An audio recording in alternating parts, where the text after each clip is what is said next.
All right, everyone, welcome back to another drive and talk here on Automotive Anatomy. First off, let me plug you in. Windbreaker is from Rival Machine. Our buddy Gabe provided the windbreaker for me. Thank you so much, man. He's always hooking up with different things, and just so you know, I know that this is money. This costs, it's not free. And so the fact that you always hook it up, thank you so much, man. You shouldn't. I understand that it's financially,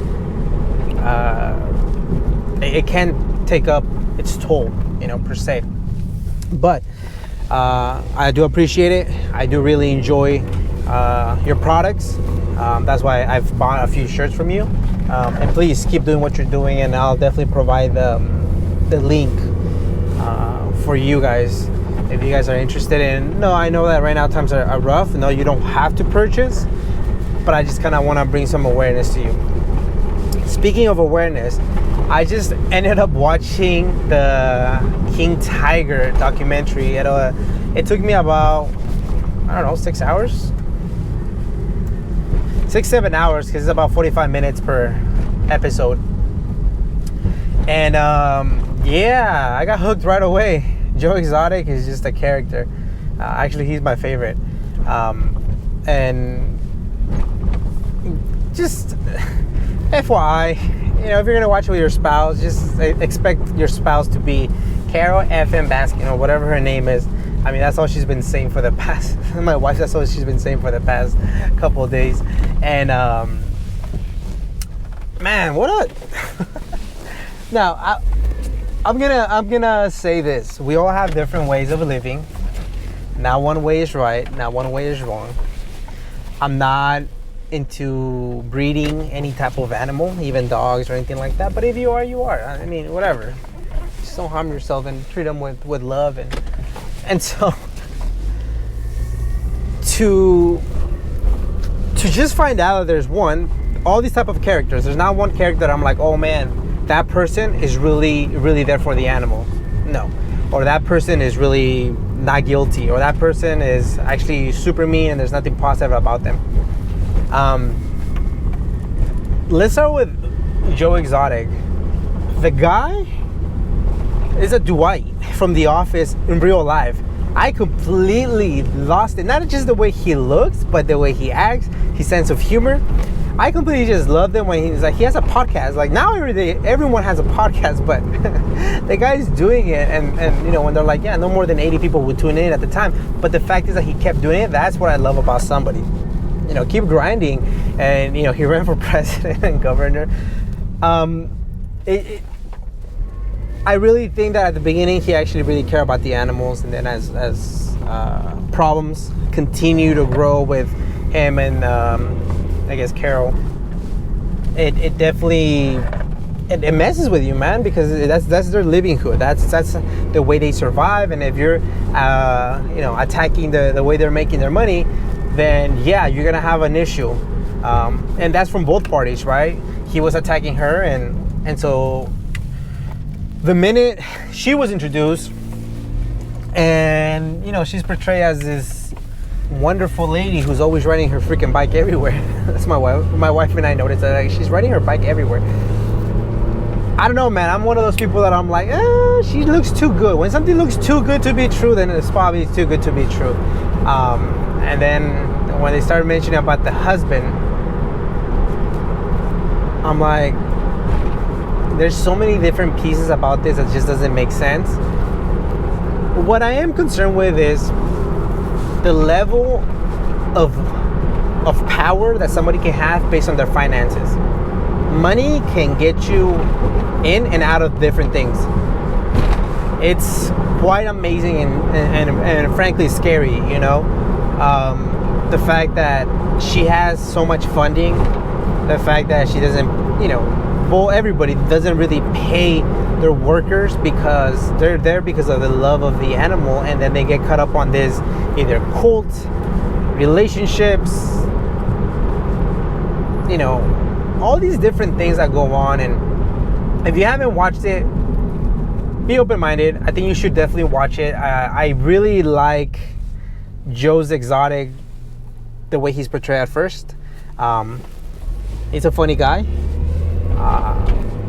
And again, you guys have your beliefs about the way things should be done. I wish they were breeding these lions and tigers and then releasing them to the wild to continue, but that's not their business they're in, and so you can't dislike somebody for doing that, because that's the way they grew up and that's their livelihood. And once Joe starts discussing how he got into loving animals and it was like a therapy for him, then you realize like, oh man, this guy comes from a really rough background, and it goes back to life happens for you, not to you.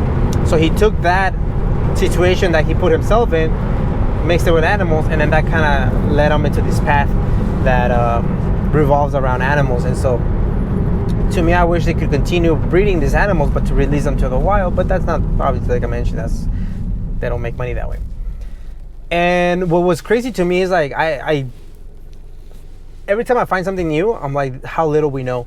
There's so much out there that we just I don't even know it was that much of industry, wildlife and zoos, how much money they make and how much money they have. Yeah, they have to spend a lot of money to maintain these animals, but God, man, like Carol Lady with the Facebook, I think she had like over 2 million followers, and YouTube, and I'm like, what the hell, man? Like, these people are making me look lazy.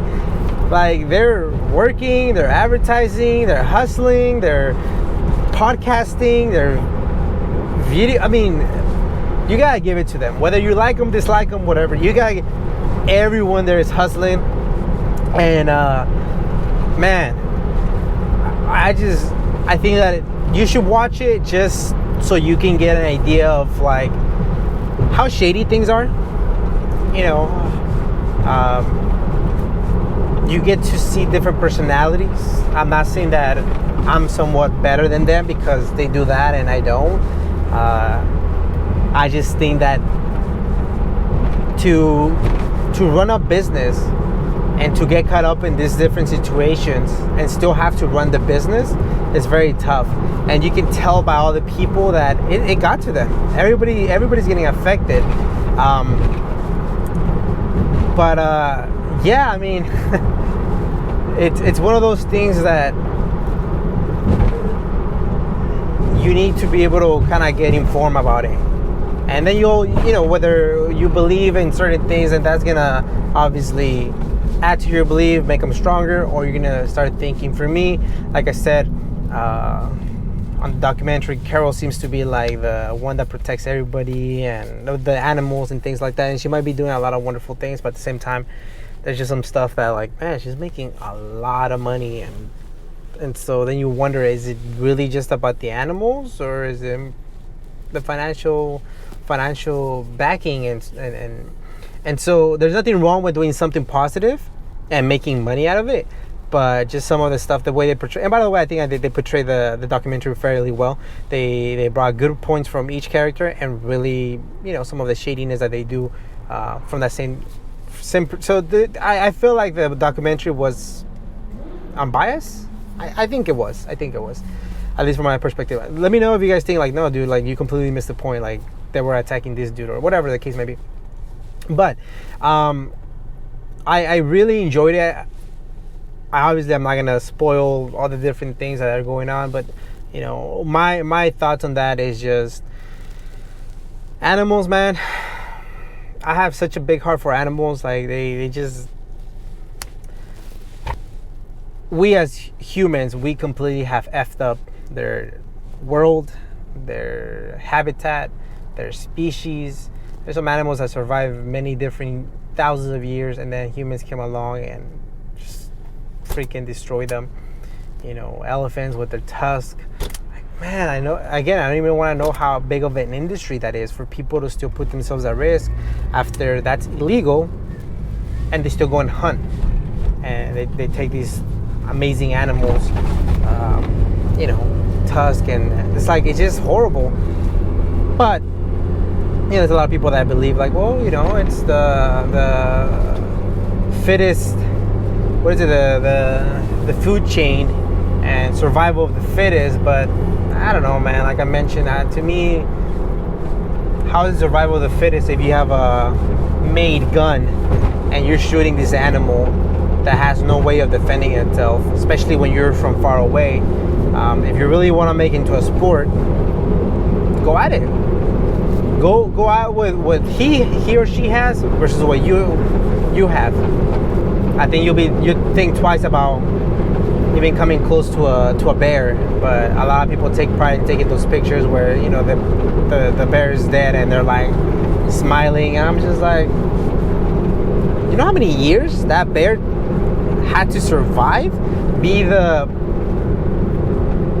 I guess, the number one animal in his surroundings, so he can continue to survive and grow that big, so then some dumbass just comes and shoots him? It's like, are you freaking kidding me? Now, if it's a species that there's a lot of them, and it's proven that there's a lot of them, and there might be too many of them, I still dislike it, but okay. I guess that's a little bit more justified in my eyes, especially if you're out in the woods and you're needed to survive. Okay. But I'm talking about the dudes that live in Orange County that drive up to whatever mountains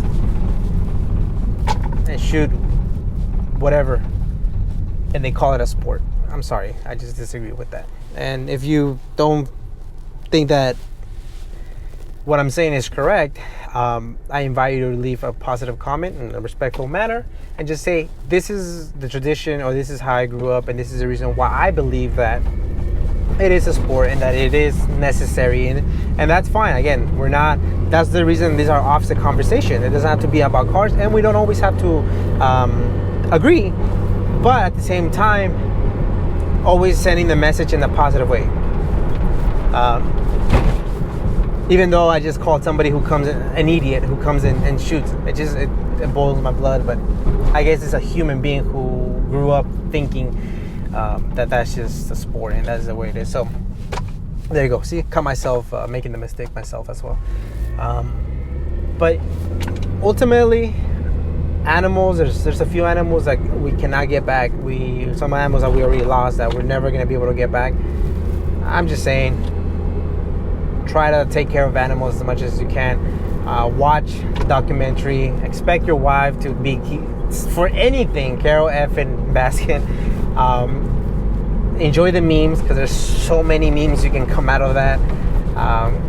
And it's these characters are hilarious and at the same time very shady. And so if you are not like me, like if you weren't even aware of all these type of market, it's an eye-opener, and it just leads to the discussion to keep doing your research, definitely put yourself in different situations, keep learning, because the more you know, the less you know, the more you can do, and you just create awareness for people and for whatever you believe in. Again, we don't always have to agree on everything. Maybe this documentary pushes you to be more proactive about hunting.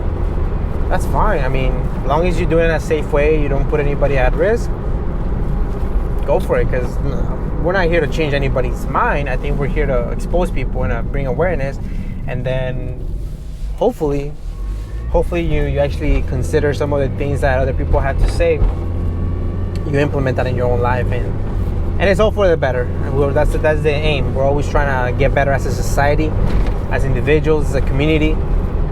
And so no right way, no wrong way. Nobody's 1,000% right, no one's 1,000% wrong.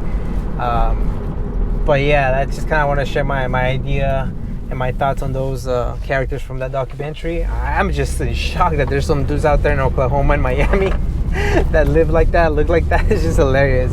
But again, they hustle and they work hard, and they have business that, you know, grosses a lot of money.